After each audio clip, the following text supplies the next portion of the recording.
কে, তোমার কি পরিচয় একবার বলো। রাখাল ডাক দিয়ে বললেন, আমি আরবের অমুক ব্যক্তির রাখাল, এই বকরিগুলোর মহাজন আরেকজন। ওমর চিন্তা করলেন, আমি দেখি তো তার ভিতরে আল্লাহর ভয় কতটুকু আছে। এইবার বললেন, বাইরে আমার একটু খাবার দাও, যদি খাবার থাকে। রাখাল ডাক দিয়ে বলেন, খাবার নাই। ওমর বললেন, পানি থাকলে পানি দাও, পানি নাই।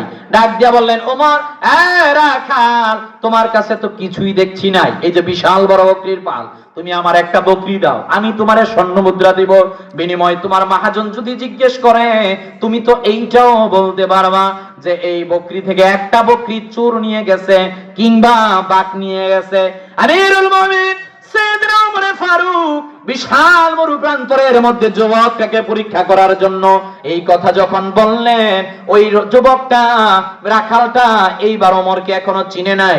ডাক দিয়া বলেন, ইয়া ইবনুল মালিক ফাইনাল্লাহ, হ্যাঁ শাহজাদা, আপনি বলেছেন আপনার একটা বকরি দেওয়ার জন্য, আপনি আমার স্বর্ণ মুদ্রা দিবেন, কথা ঠিক দুনিয়ার কেউ দেখবে না। শাহজাদা, আপনারে জানাই দিলাম, দুনিয়ার সবার চোখকে ফাঁকি দেওয়া যায়, কিন্তু একজনের চোখ ফাঁকি দেওয়া যায় না। তিনি কে? আসতে বলবেন না, তিনি কে?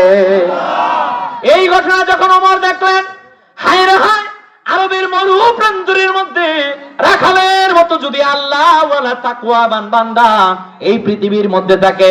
আমিরুল মুমিনিন ওমর রাখালের হাতটাকে ধরলেন, হাত ধরে ডাক দিয়ে বললেন, রাখাল, তোমারে আমি একবারের জন্য জানিয়ে দিলাম, আমি হলাম সাইয়েদনা ওমর ফারুক। রাখাল তো ডাক দিয়ে কয়, আমার ভুল হয়ে গেছে। আমার কি হয়েছে? আপনি যে প্রধানমন্ত্রীর তো জানতাম না, আপনি যে প্রেসিডেন্টের জানতাম না। সাইয়েদনা ওমর ফারুক ডাক দিয়ে বলছে, শোনো, তোমার আমি পরীক্ষা করার জন্য এই ঘটনাগুলি ছিলাম, আমি তো জানার দরকার নাই, তো আমার কাছে তো সব আছে, আমি দেখতে চেয়েছি তোমার ভিতরে আল্লাহর ভয় কতটুকু আছে, আমি এই জিনিসটা জাস্টিফাই করতে গিয়েছি। আমি দেখলাম 100% তোমার কাছে আল্লাহর ভয় আছে।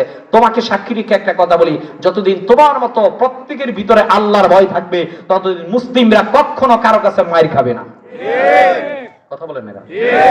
আমাদের ভিতরে আল্লাহর ভয় নাই, 18 লক্ষ